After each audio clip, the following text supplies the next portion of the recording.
Well, welcome to the Alpha Anywhere weekly Q&A and demo. Actually, demo and Q&A. We do a little bit of both here. Anyway, this is Dion McCormick flying solo this week.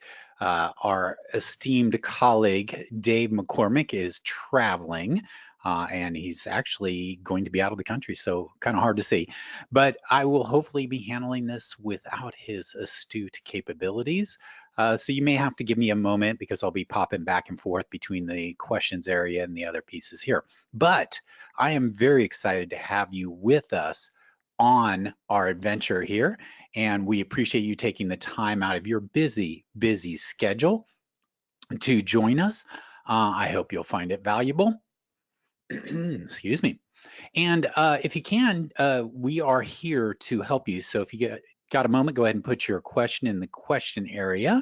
We're going to start out today with a little demonstration, actually an announcement first, then a little demonstration. And this demonstration comes from a question from one of our folks out in the audience, and very nicely send it into guides@alphasoftware.com. Let me jump down there and show you that real quick. They had sent this in actually a week and a half ago, and we weren't able to cover it last week, and I just wanted to make sure we covered it. So I put together a little demonstration to go over that topic today. But before I do that, things are moving along within the development community within Alpha specifically, and let me jump over here. I'm going to go ahead and go to my pre-release area. And you will notice that we have a new release available for Alpha. So a new official release, release 5982_5332 on the 21st of July. This includes a lot of the enhancements to the UX builder we've been talking about and a number of other technologies, bug fixes, etc. So if you are interested, that release is now available. And as always, we'll continue to be doing pre-releases with new features, new capabilities that you may want to see. And you can always go inside Alpha, and let me go ahead and show you that. You can just go to help, check for new version. Obviously, you might be getting the notifications already. You can also click in here and go to the view release notes or the pre-release notes, etc. So that's all accessible within your development environment right here under the help section here. And those are also permanent linked to UXs. So, or I'm sorry, not UXs, but URLs. So you can always bookmark those in your Chrome or IE web browser and be able to go there directly. So we are excited about you coming today and joining us. So I'm going to go ahead and dive into, let's see here. Oh, actually, yes, we have also online Sarah. And Sarah, I'm sorry, I'm not seeing you under the organizer. So let me see if I can make you a, let's see, there we are. So let's go ahead and make an organizer out of Sarah. There we go. So thank you, Sarah, for joining us. By the way, I was just talking to Sarah, who is our esteemed colleague who handles the documentation and many other areas there. She'll be helping us out. She'll be monitoring the Q&A section, so get those in there.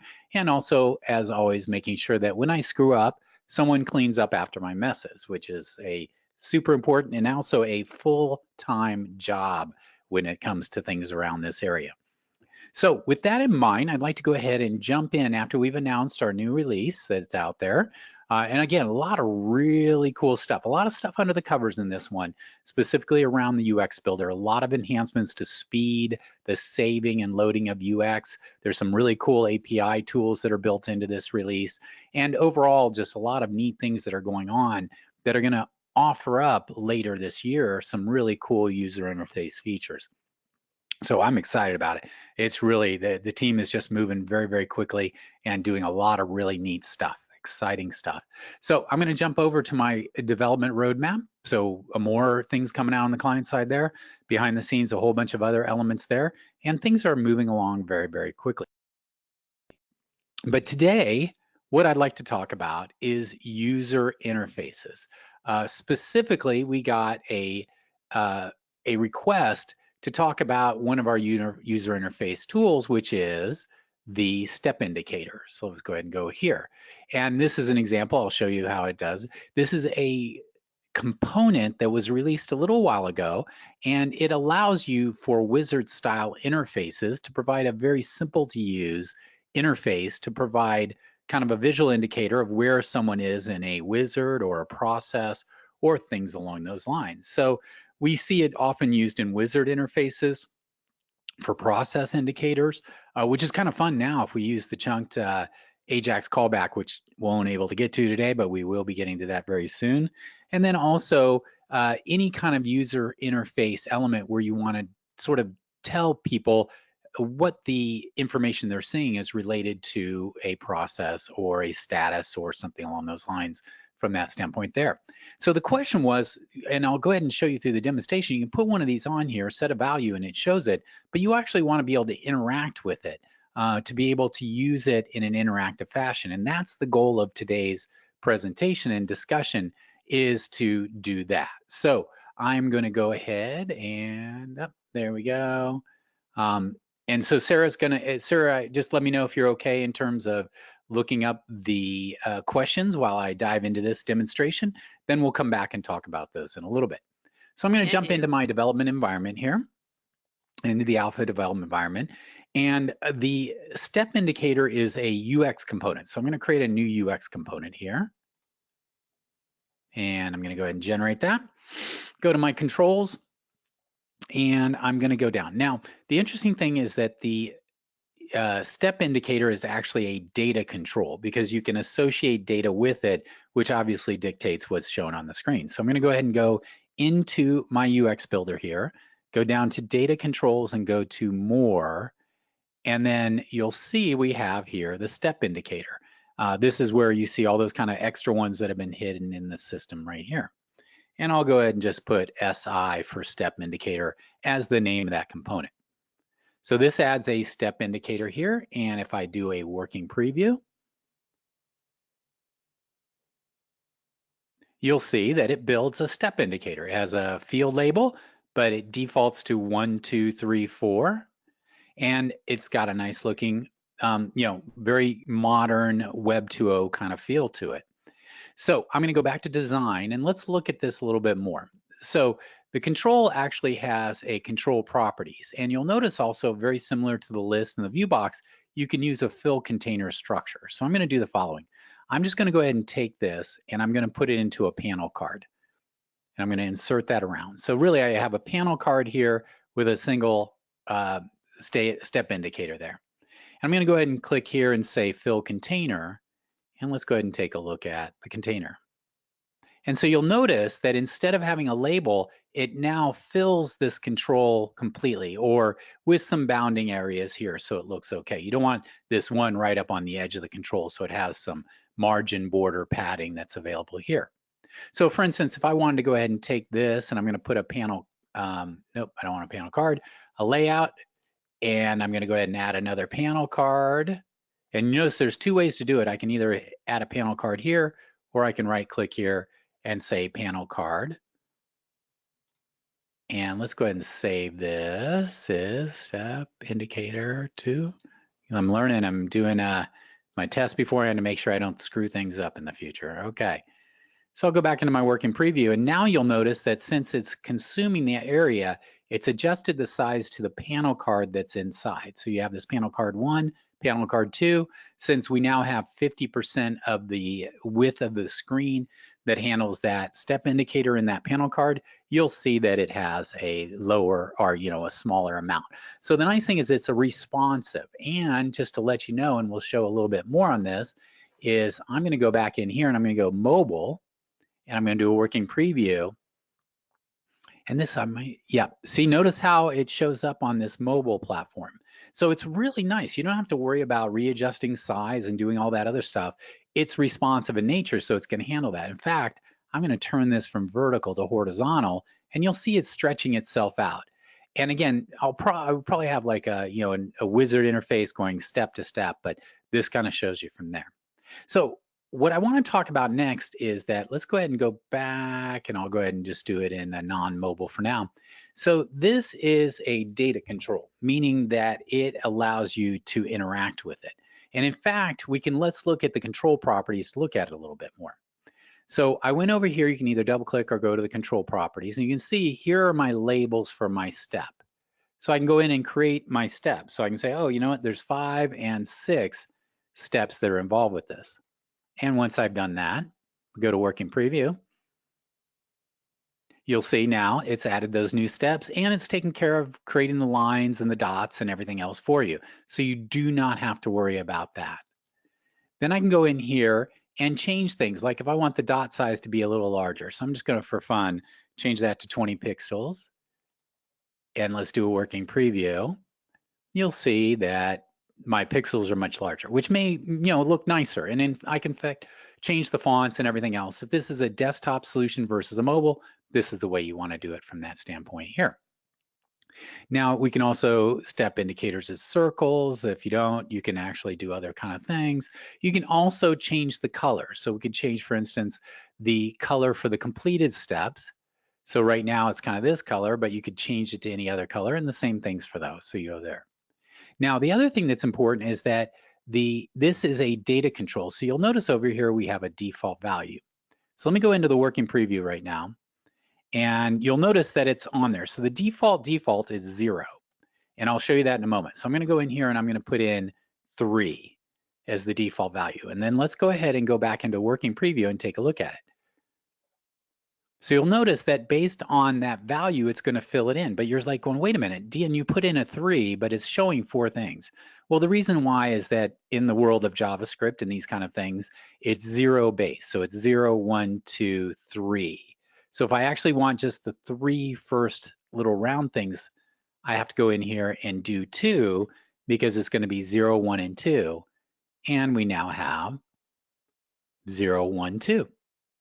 Now, so therefore I can quickly adapt this and show where I'm at in terms of the status by just updating the value of this control. So let's have some fun. I'm going to go into the design here. I'm going to go ahead and add a panel header to my panel card here. And in there, I'm going to enter in 2 things. I'm going to go ahead and first I'm going to enter in a, let's use a drop-down box. I'll go step status.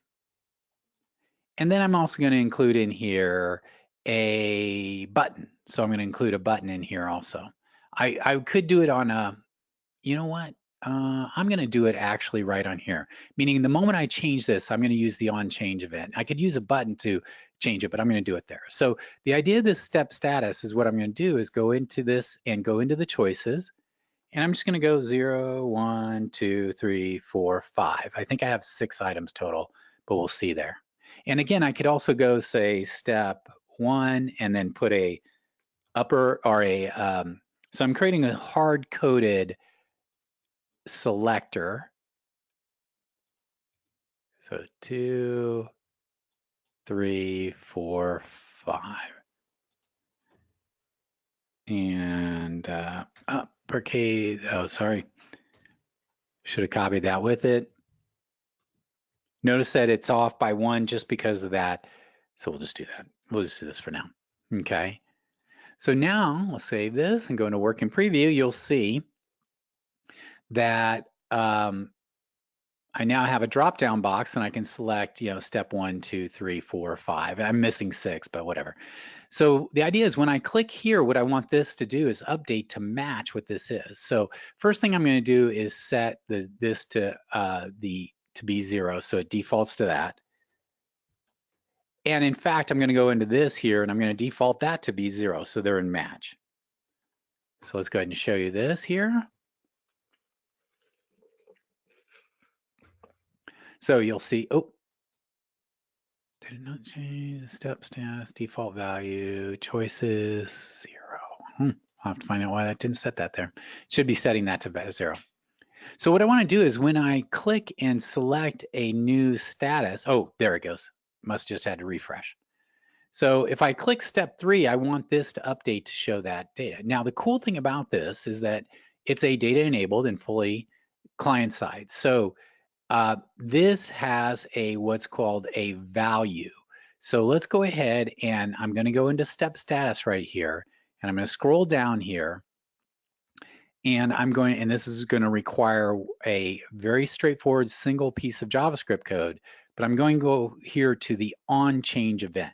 So this drop-down box has a number of different sort of behaviors. So when you click on it, etc. But the one I want to do is once I change an item in that drop-down box, I want the step indicator to modify. So I'm going to go into onChange. Now, a lot of times there's a JavaScript action for there. And in this case, though, there's really no built-in kind of actions for the step indicator. So because of that, we need to go to text mode and do things with a little bit of JavaScript. And again, nothing very difficult. So what we want to do is when someone selects an item from this step status, we want to then set the step indicator to be the value from this step status. So we just need a little piece of JavaScript in there. And in fact, what I can do is I'm going to go ahead and go down here. This is my JavaScript editor. And I'm going to go down here where it says Insert UX Component. I'm going to click on there. And this opens up my online sort of function library. So I see all the different functions that are available through Alpha to manipulate lists, dialog objects, all those kind of things there. So I'm going to go in here and I'm going to type the words value, set value, because I'm going to use the set value function built into JavaScript to set the value of that step indicator. And you'll see we have two of them. One is called set value, where basically you give it the control name and the value you'd like to set it at. And you'll see right here, there's some examples. So if I wanted to set the control last name to the value of Smith, all I have to do there. But there's another one that's really cool. So I could get the value. There's a function called get value, so I could get the value of our drop down and then set the value. But there's another more powerful little feature built in here called set value from. This one I use a lot. And this allows you to bypass a couple levels of code because basically you can say, take the value from one control and set it to the other. So I'm going to go ahead and use that one there. So I'm going to insert that. So you'll notice when I selected it, here is the description of it and some sample code. And so if I wanted to, I could copy that sample code, paste it right in there, or I can just insert it. And what it's inserting in is the basic function call right here. So you'll see we have two things. We have the control name target and the source. And that's very important to remember that our target is the step indicator. Our source is step status. So I'm going to click right here. And one of the neat features of the editor is that if I click in front of that parameter and I hit a space key, you'll notice that up came some online command or help right there. And more importantly, you'll see that that first parameter is highlighted in black. And if I go ahead and right click on that, it actually gives me a list of controls that are on my UX. Very handy and prevents a lot of like typing errors. So in our case, the target is our step indicator. And by the way, SI was probably a very bad choice of naming. Should be a lot more verbose so that it's easier to, read. Because you go, SI, what's that again? I'm sorry. Stanford Institute, whatever it happens to be. So you'll notice once I right click and select it, it actually inserts in here the name of that control in little single quotes. So now I'm going to go here, and you'll notice when I selected in front of UX control name source, it highlighted this segment. I can right click here and there's my source. So it's going to take it from the status and put it into the step indicator. So that's it. That's my little object. So I'm going to click save. I'm going to save this. Going to do a working preview. Okay, so I'm going to go here. I'm going to select and check it out. As I select here, when I do the onChange event, so notice if I click and let go, it doesn't do anything. And in fact, if I select step 2, you'll notice it doesn't do anything because that little piece of JavaScript is monitoring this and saying, if you change this to something, then fire that code. And that code, all it does is take the value of this and set the value of this with that. Very straightforward. As you can see, it's literally a single line of code, and that's all there is to it.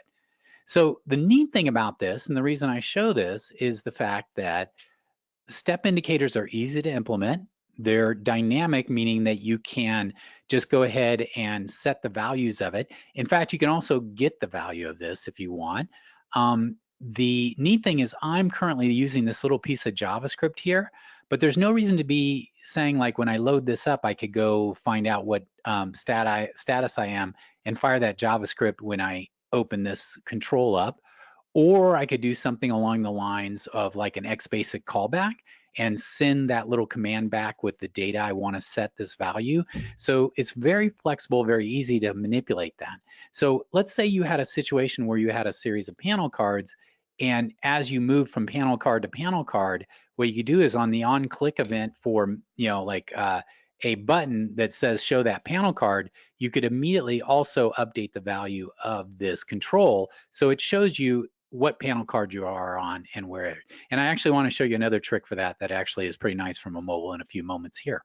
So the step indicator is a responsive, easy to use, looks great. Since this is all done with JavaScript, these interactions could be happening when you're disconnected from the backend server. There's no requirement, but you do have a full level of capability to say set the data of this from like an XBasic callback or when you load the UX or do other things along those lines. Now, a couple other things about this, and this is just kind of inside baseball here, but you have the onGet value and onSet value. So if, for instance, this allows you to say, like when I click here, and you'll notice in here in that function, what I'm doing is basically just taking the raw value, which is 0, 1, 2, 3, 4, and setting it to be there. But let's say I wanted to, in here on the set value, I could write a little piece of JavaScript to massage that data. So maybe I've got a mapping I want to do saying like if it's one of these three things, then the step indicator value should be 0 or stuff. So it's just basically think of it as like a little intermediate hook that allows you to go in, and when I perform step stats, like let's give it a try here. I'm off script here. So if you'll notice in here, we're basically setting it to that value. What I want to do is take that value and increment it by 1. So it's always 1 larger. So I can sit there and go return value plus 1. So basically value is the value that is brought in. So it's what value is passed in, is put in this variable here. And what I want to do is add a 1 to it so it's always greater than that value. And then I'm returning that. So I'm going to massage the data before it actually gets implemented. So let's see if I break it and if I screwed it up. So let's go into working preview. Okay, so it's going to set up there properly. Now I'll go to step 2 and notice, interesting. Definitely not working yet. So I have to go back in here. But you'll notice that it's doing this process here. And so I think what it is I have to transform this value from a text into, I think it always treats it as text. So I have to transform it into a number in JavaScript, then do the addition and return that value there. So, but for instance, let's say, again, I'm off script, so you'll have to go through that, but I just turn this value into a number, then add the 1 and return that value to it, and that should work there. But I'm going to get rid of this for now because we don't really need it, and we'll go back and it's fixed. So the cool thing about that set value and get value is it allows you to transform the data. So let's say you're sending text data in, like let's say you had a series of status 1, 2, 3, and they were actually spelled out 1, 2, 3, but you wanted to translate that to a number so it would show the proper tag item. Then you could go in there and write a little select statement and then do that within there. So you kind of massage it before it's presented to the user there. So the step indicator is very, very simple and very powerful there. So I want to show you one other thing, actually. Yeah, I'm going to show you one other little thing real quick, and then I'd like to open up questions on the step indicator. And that is a really cool built-in feature in the Panel Navigator. So I'm going to go back into my UX. I'm going to create a new UX component here. And I'm going to go to my controls here. And I'm going to go ahead and put in some panel cards. So I'm going to go ahead and do a quick panels here. So I'm going to add quick panels, but I want to do it so it adds a bunch at the same time. So I'm going to do here a panel navigator with 3 panel cards and click OK. And there's a little nomenclature here. So if you wanted to write your own, you could save your own and you click there. But this just saves you time to set up a panel navigator with some panel cards. And if I do the working preview, you'll see that I have here's static text number 1. And I'm using the swipe gesture to go to the second one, the third one, and back. So this is called a carousel because essentially you just swipe gesture to go from card to card. But I'm going to modify that. I'm going to go ahead and go to the panel navigator. I'm going to put in a panel header. Then what I want to do is I'm going to go to this navigator and I'm going to change it from carousel to something called tab buttons. And the cool thing about tab buttons is, and if you haven't seen this before, it's really nice if you want to have a neat, quick navigation system. I'm going to go over here and I'm going to define button. I'll go card 1. And then I'll go ahead, add another button, card 2, and a third button here, card 3. And I want them all be the same line. Okay. So now, and actually, you know what? I'm going to go ahead and make these 33% right here. So they're all the same width. So right now what you do is now you'll notice we have a header with these 3 buttons here. Clicking on them doesn't do anything yet, but we'll solve that in a second. But I still have my my cards here and it's on card number 1. But notice now, since I've said I'm going to use a button method, or I can't swipe gesture. So I'm clicking and holding and it's doing nothing to show that. So programmatically, I'm going to monitor this. So what I'm going to do is go to this panel navigator. Now, when you have tab buttons, you'll notice that there's a new field here called tab buttons. And if I click on there, it basically allows me to map user interface elements, buttons, to the panel card that should be shown. So I'm going to add a button controller and I'll select button 1. That's the first button. And I want it to show panel card number 1.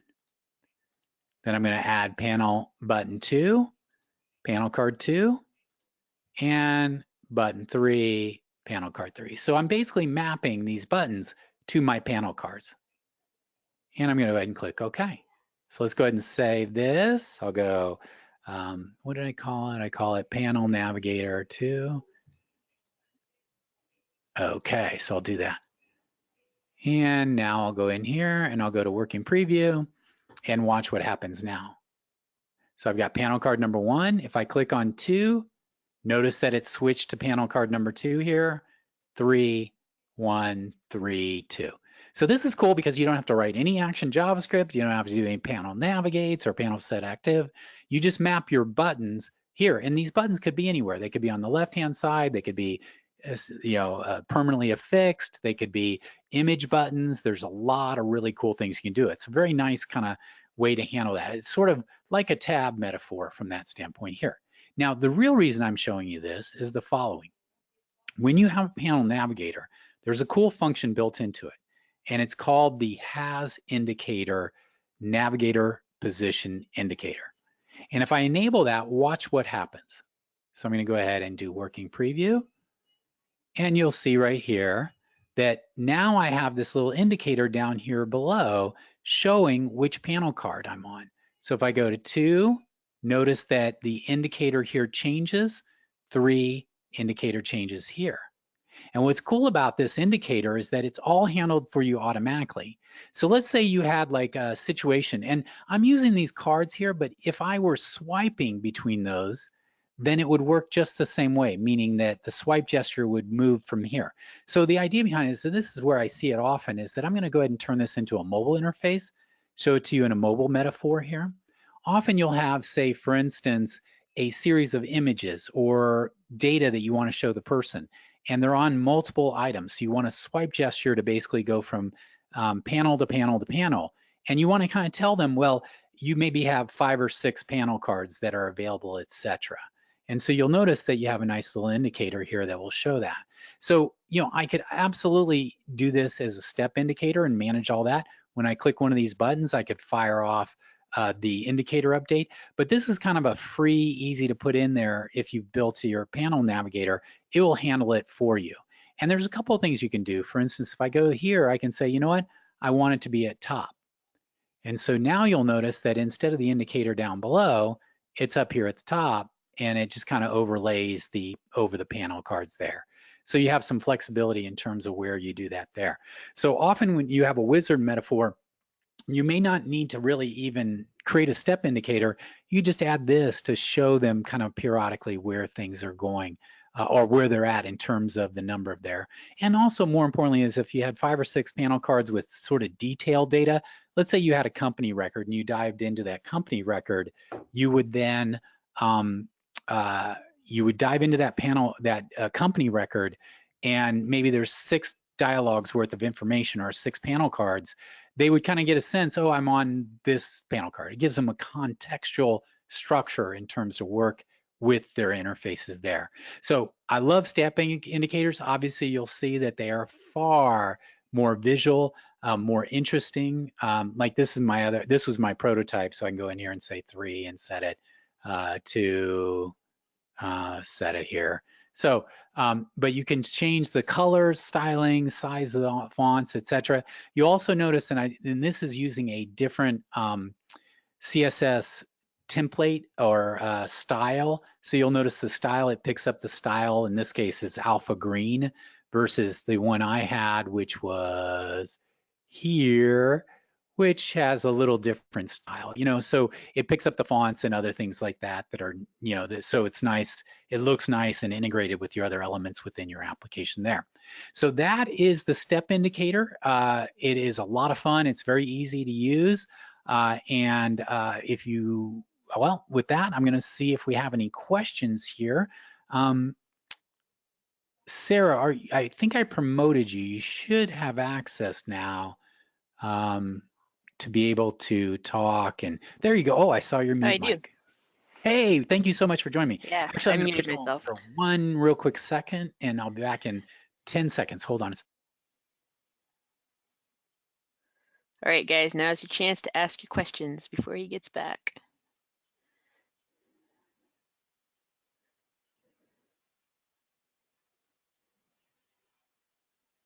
Okay, I'm back. I just had to make an adjustment to my mic setup here. Okay. All right. So there's a question here related to what you were just demonstrating. Okay, good. And the question was, how do you make the buttons show on the left in the panel card example you were showing now? They were at the top. This one? Mm-hmm. Okay. So to control, to control the Panel Navigator, you click on the Panel Navigator itself, and over here under Indicator, you have the indicator location. So you can see I want it auto, which I think it just tries to put it at the bottom, but then I could say maybe I want it on the left. So now if I go to Working Preview, I can now see that they're here. And actually what's kind of cool there is that if I have kind of a vertical metaphor, so let me go ahead and change this as from left to right to top to bottom. And let me go ahead and show you. So you can kind of mix and match this stuff. So now you can see if I go to card 2, watch how it, I'll move this up a little bit. You'll see that the card will swipe up from the bottom and the indicator will show I'm on 2, 3, 2, 1. And so now you have kind of like a swipe gesture, and you could actually trigger some of this stuff. You could say on swipe, click this, change that. And right now I'm using these tab buttons, but there's a whole set. If you just set let's go ahead and try that. I'm going to show you this. So I'm using these cards to control it, but I could also say, for instance, let me go ahead and put in a button here, and I'll go step 3, and I'm going to go into that step 3, and I'm going to go add new action to panel action, set active panel to be panel card 3. And that will figure this. So now watch what happens. Now that I've created my own button, and I'm going to go in here, and I'm going to go ahead and click step 3. Watch what happens. 2 things. One, it brought this panel card into view, and it also set that indicator for you automatically. If I were doing all this manually, if I was using like a step indicator, when I click step 3, I would do 2 things. I would set the active card, but I would also then fire off and set the value of my panel or my step indicator to show what step I'm in so that it shows properly. So great question, appreciate that. Okay, so follow-up to that is how would you move those buttons at the top, card 1, card 2, card Oh, 3, those to right be on the there. side? Good point. So this is how I would do that. Okay, so I've got a panel navigator here. And so what I can do is I'm going to go ahead and wrap this in a panel layout.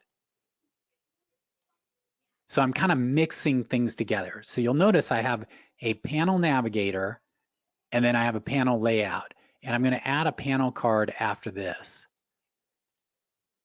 So now I have a panel card here.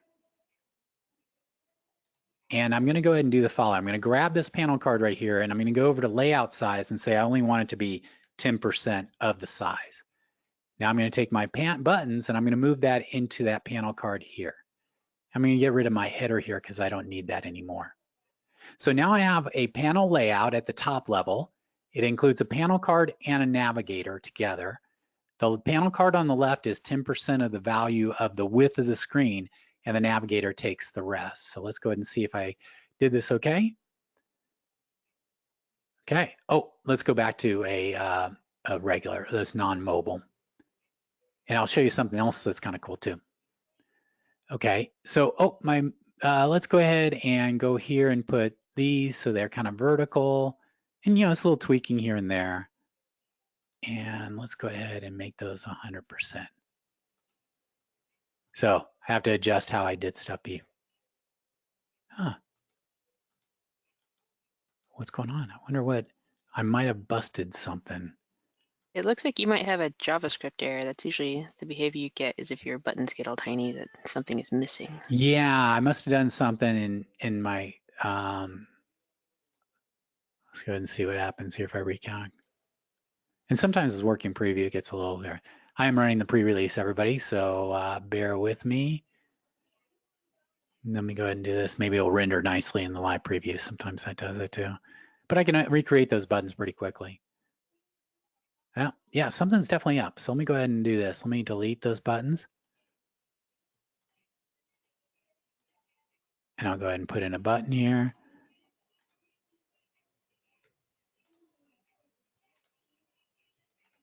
And let's just make sure they're showing up. There we go, yeah. Just something must have gotten mixed up. And so I can make this, actually I'll make these buttons 100%. And now, since I created the new buttons, I actually have to go back into this panel navigator here and tie the navigator back to those buttons. So I select the opening tag here, I go to TabButtons, and you'll see, oh, interesting, and maybe it does have to be in the header. Ooh, interesting. In this case, I have to, because they are tab buttons, they have to be there. But that said, I can just go do this manually. I don't have to use the button pieces there. I can just say panel, action, set active panel to be panel card number 1.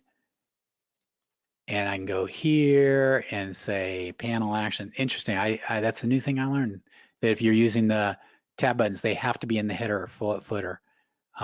But basically what I've done is kind of manually tied these buttons to those. So I'll go ahead and save this and do this. So now I have my 2 buttons on the left. So here's my left part, and then I can click here, and you'll notice it's doing, and everything else is working the same. You can see the indicators are updating properly. So in this case, instead of using built-in controls, I just put and that's the cool thing, is that when you set this focus, it looks at like, oh, I'm in a navigator, so I'm going to get rid of everything and just show you this. Oh, set this panel active.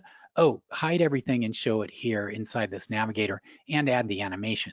So it's declarative in nature, meaning you don't have to worry about, well, oh, I have to hide this other thing and do this thing. Alpha will take care of it for you. It's just going to say, please present this panel card to the user, and then it takes care of the rest for you, which is really handy, meaning you don't have to really worry about it. So if you're using the tab buttons, I guess you have to have them in a header or a footer. And then if not, you can just create your own buttons, and now you can set it up here. Now, what's kind of fun too is I'm going to go ahead and do this. I'm going to put in a panel header, and then I'm going to go right here and I'm going to add a button here, and I'll say menu. Okay. Now, you'll notice right now panel card number 4 is right here, is shown. Okay, so it's shown right here all the time. But what I can do is I can go to panel card number 4. I can say dock it after. So now watch what happens. When I say dock it, it's basically still there, but it's hidden. So I can still do all my stuff I need to do here. Now what I'm going to do is I'm going to go to this menu right here, and I'm going to set the action of the menu to be my, what's it called? Panel card 4, I think it's called. That's why you should name your panel cards, by the way. Yeah. So this panel card is docked, meaning that it's there, but it's hidden. And where it's hidden in this case is collapse before or after. I want to do collapse before. So it's kind of hidden to the left of this control right here. When I click here, I tell it to make this panel card active, and watch what happens when I do that. So now when I click there, you'll notice, and then I can click out of it. And then if I do that, then it does whatever it needs to do. And that's the idea of a dockable panel. So for instance, if I'd rather have collapse after, now when I do it, it's going to show over here.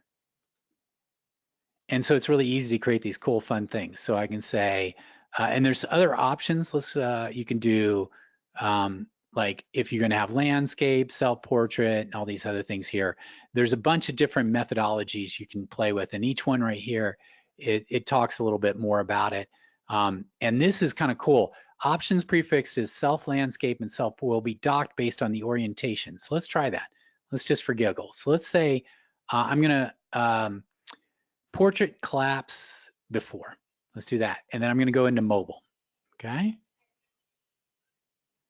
So I think we want a landscape, but we'll see here. So you'll notice when I go in here, I'm not seeing my menu on the left. But now watch what happens. My button still works, so everything works fine. Yeah, how I do it there.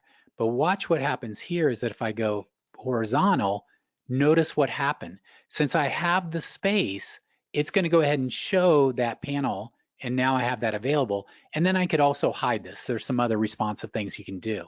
So you can create menu systems that kind of show and hide based on the orientation that you're on, and it will take care of docking and undocking those items for you. And that's the idea of this portrait, collapse before, collapse after, etc. Or you can just force it to be collapse before, collapse after if you want to do that. And so docking panels are a lot of fun. Once you kind of get the hang of them, they're really enjoyable to work with. And the neat thing is now I don't have to worry about how they're shown. I can say, oh, I'm going to add a new button here. Okay, button 3, and that button does something else. And then when I go in here, go in here, I've got my new button here. I'd have to work on my widths and stuff like that to play with it, but everything works the same it does before. So that's the idea of using dockable panels to free up real estate screen, but also have it so it could be dynamic, meaning showing when you have the real estate screen that's available. So a little bit long-winded on that, but that was a great question, and we really, really appreciate it. And Sarah, thank you for monitoring that for me. Oh, you're welcome. We've got a few more actually on the step indicator here, and then I've got a really simple one that you can probably answer this pretty quickly. They just want to know, can you click on the step dot to move to that step panel? Oh, good point. And the answer is, I have to think about that. Let me go back here to my step indicator 2. I don't know. See, I don't know if there's an action. I think it's really read only or display only. You can hide and show it. You can do on get, but there are no built-in sort of click events within that. If you wanted to achieve something like that, you could use a viewbox and kind of build your own.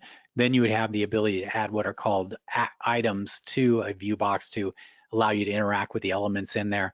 But I think the off-the-shelf step indicator, there's really no kind of click event that we could trap to try and determine what's going on from there. So that's kind of no fun. So I guess as a follow-up to that, we do have a detailed article about creating your own step indicator control from the viewbox. This step we indicator. We could do that for sure. No, it's we really have it. I'm going to put it in the chat window here.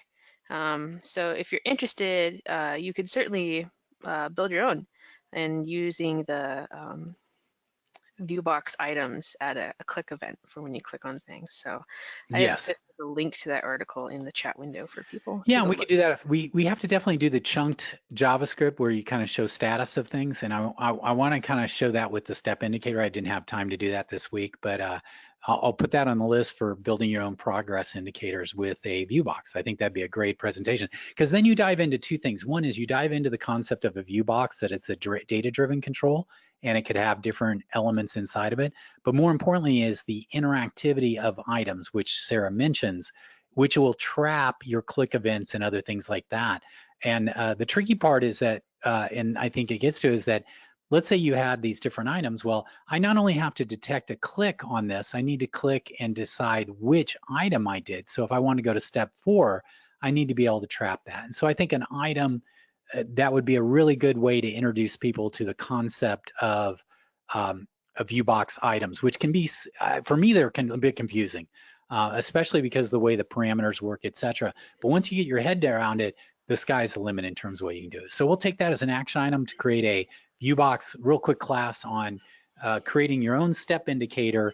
And it's not going to be as pretty as this because I'm not a graphical guy, but that interacts, that allows you to interact with it. Great question. Great request. And then one more. Yes. Can you populate the options, the 1, 2, 3, 4 from a SQL database? That is another question I think we may have to do there, because the control properties here, this is the steps for each one. So I don't know of a way to do that. And let's go ahead and I want to try one thing though. I want to go ahead and go into my JavaScript actions, not actions functions, go here, insert method, and I'll go step. Yeah, there's no, I think it's pretty much so fairly rigid. You kind of set it up and then be able to set it. So again, that would go towards doing it within a viewbox to kind of roll your own. And that would be, then you could do two things. One is you could on the fly update exactly what's in that viewbox and what happens when people interact with it. Great question. I'll include that in the viewbox demonstration. Okay, and then so next question. This one looks pretty simple. Can you make the colors more distinct? In the dot example, the color isn't very Vibrant. you couldn't tell very easily when you had the gray dots on the screen Yeah. what was So let's selected go and with what something wasn't. really, you think that's bright there? And then for this, we'll just leave it as gray. So we have a lot more contrast.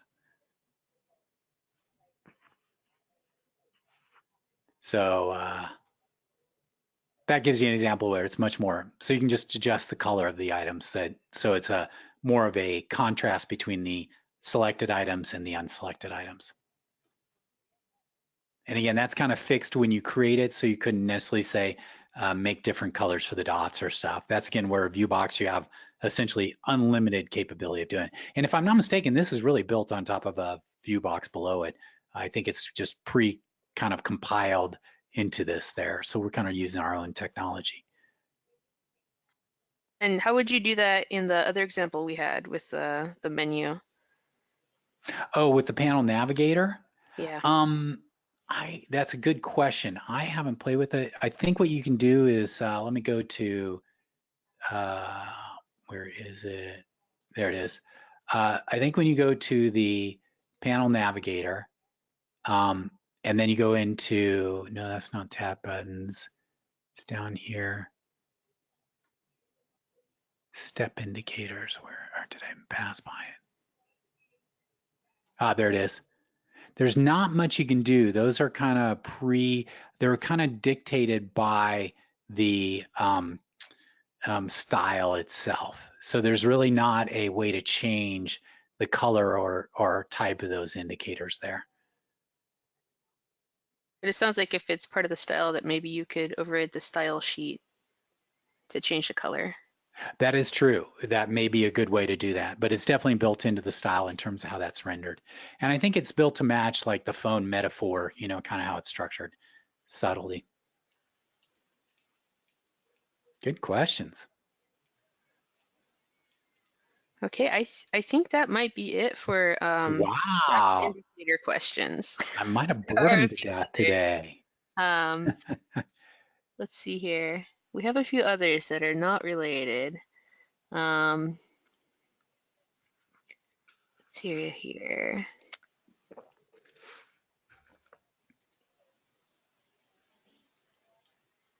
We do have a question asking how to automatically collapse the expanding menu tree control items when you're using a tabbed UI tree control displayed as an expanding menu. I know that we have a way to do that with the UX component, but I am not aware of any way to do that right now to do that in No, the tabbed UI. yeah, no, I think it kind of, because of the structure, it kind of fixes it in there. So it's not, Yeah, we'll have to not really a investigate way that. within the tabbed UI. Here is another one. How would you open a list box from a view box selection? And I assume when they're asking a list box to display a list control based on the currently selected item in a view box. Oh,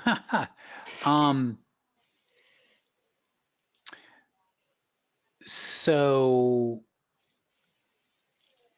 okay, run that by me again. Well, where'd it go? So this person has a view box. Okay. And I'm guessing it is a view box displayed like a list. Okay, yeah. And Uh-huh. when they select an item in the view box, they would like to open a list box in another view. Well, let's give that, I'm going to give it a try. We'll see how far we can get here. So I'll go a UX component. Starting to see a pattern here. And I'll go ahead and start out with some panel card stuff. Quick panels, one of my favorite features. I'll do a panel layout so we have stuff on the left and the right. And then I'm going to go here. I'm going to put on the left-hand side, I'm going to create a view box. Okay. And I'm going to go ahead and go into the view box.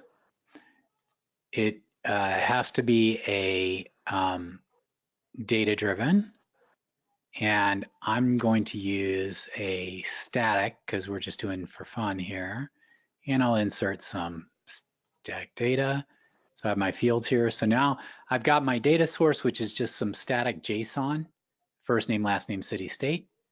And now what I want to do is go to my layout here, and I'm going to go ahead and add an item here. And in here, which is kind of cool, they have containers, and one of the neat ones is a list row container. And that kind of makes this act like a list system.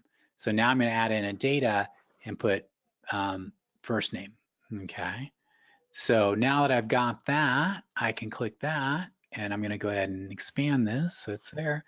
We'll go view box to list underscore UX. Okay. And so I'm going to go to work in preview here. And so now we should have those data elements over here on the left as a list of items here. And so it acts like a list control, but it's very lightweight. It's kind of nice because this renders really quickly. It can be loaded by JSON, stuff like that. So now let's say we want to have a list over here that's filtered by that. So let's go ahead and give that a try. I'm going to go here. And I'm going to, actually in here, let's see, forget viewbox property.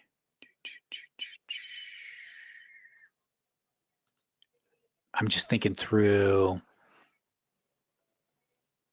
Okay, I'll come back to that in a moment. So here I'm going to go ahead and put a list control. And I'll go list.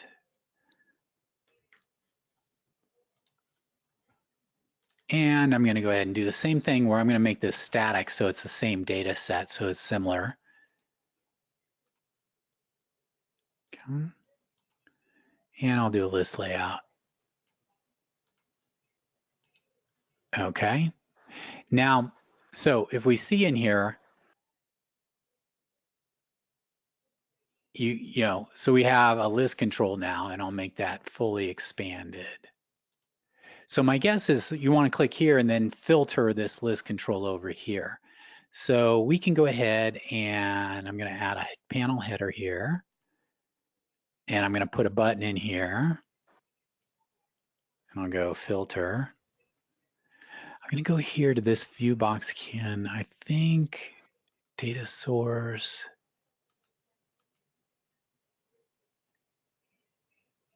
Try to set how you set the value for. So I'm going to, let's see, on click. Man, this is where I'm going to have to think about it for a second. What I want to do is I want to filter this list. And this is what I'm guessing the individual is asking for, is that they want to filter this list based on a selection here. So, God, I think I'm going to have to use a viewbox argument. Might need to hold off for a bit. The idea behind it is that there is actually, so the way I'd maybe do it pretty simple is let's go ahead and let's add a text box here, and I'll go filter. Okay, and then what I'm going to do is I'm going to go here and I'm going to say filter, list control. Filter list server side just for there, and I'll say list. Is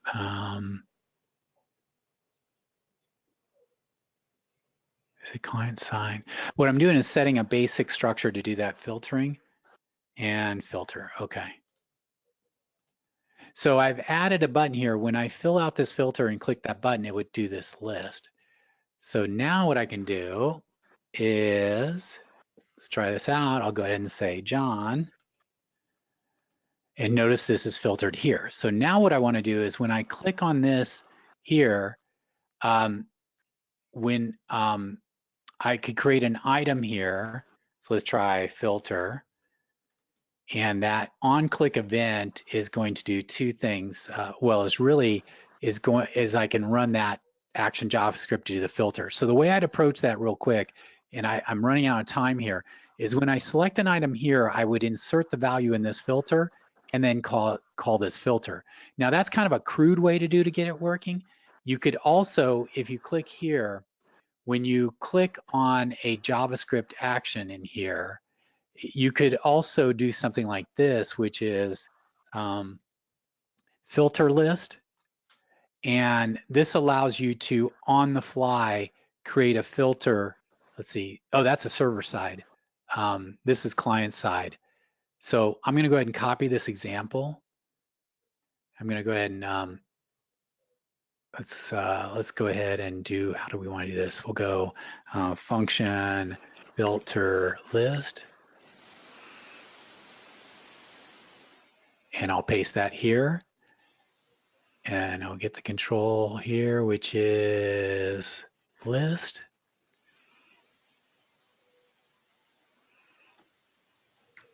And then I'll filter it with, for now, John, like I did before there. So this is just a little piece of JavaScript that will take what I would do is I would capture which item was clicked on here and then pass that into a parameter here, which I could do as a follow-up on it. But let's go ahead and do this filter list here. Okay, so now I can go to my items. I can create a new item called filter. We'll call it filter the list. Oh, you know what? I can even do it right in here is I could just paste that code right in here. So actually, oh, that's what I'll do. Wait, getting close. I'm gonna grab this. I don't need to do a function there. I can go right here to my items and I can go here and then, and so this is hard coded, but now I can take the arguments. So let's try that here. Think about this. Okay. Yeah, this is where I'm breaking down, but let's go ahead and try that where I need to set the filter the list on the items. Control name label. Oh, I have to set filter there. Sorry, I'm running out of steam, guys. Basically, when it clicks on here, I would grab the last name and then call this filter list item here. And you can pass in the argument into there, and I could put that argument right here, and then this would trigger that filter with that argument there. What I'm breaking down is I need to, when I click on an item here, is grab that argument and pass it into here and get that value there. And I think it's normally if I do if I go to a viewbox layout, oh, maybe it's here. Ah, there it is. There's the row value, last name. Okay. So that's the row value. When the user selects, so there should be the viewbox value. Oh, I got it. Okay. Okay, there. Let me take a step back. I can make this much easier. And I'm almost done. So in here, I can select of my items, you'll see the row value is which field is it. So when I click on a row, it sets the value of this view box here. So now that I've got that, gosh darn it, stupid.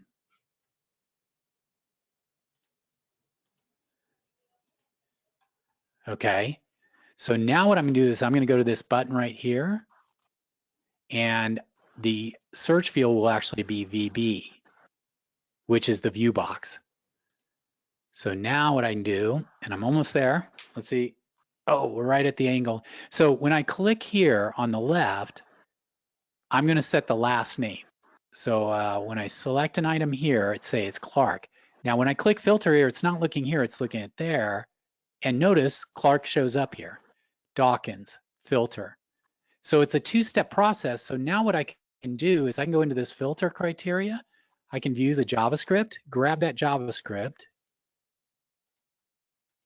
I can go back into my view box here. And then what I can do is, I still have to set the, God, how do I do it? I want to do, basically when I click on here, I wanted to trigger that. That's where I'm going to have to leave it at that point. I just have to figure out how to trigger it from here. But basically when I trigger from there, when I run that little piece of JavaScript here, it's going to basically grab the value from the view box, which I've set to the name, then get the control for the list and then do a filter for it there.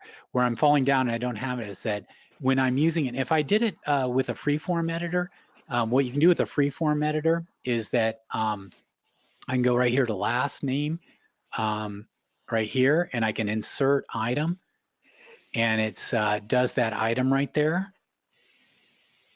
And let's go to that item here, and let's go ahead and go to the control, and let's go ahead and paste that here.